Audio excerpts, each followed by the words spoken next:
Plus de 1700 nouveaux logements sur une superficie qui s'étend sur plus de 18 hectares. Baptisé Lower Aqueduct et approuvé par la municipalité de Jérusalem, c'est le plus grand projet autorisé depuis 2012, malgré l'opposition de plusieurs ONG israéliennes.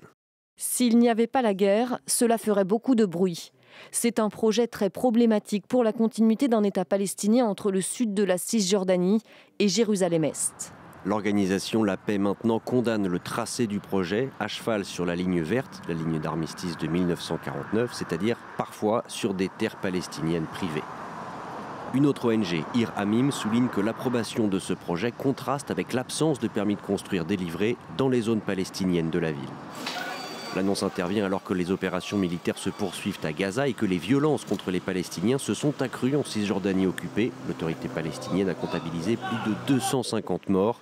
La situation est telle que les États-Unis ont décidé d'interdire de visa les personnes impliquées. Mais dans cette implantation israélienne, les habitants rejettent toute accusation de violence.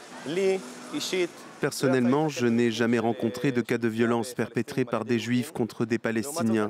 En revanche, je peux vous dire que sur les routes, tous les jours, que ce soit moi ou d'autres gens que je connais, on est la cible de jets de pierre. Ça arrive tout le temps, dans la rue, même en centre-ville. Des enfants blessés, des voitures endommagées, c'est quotidien.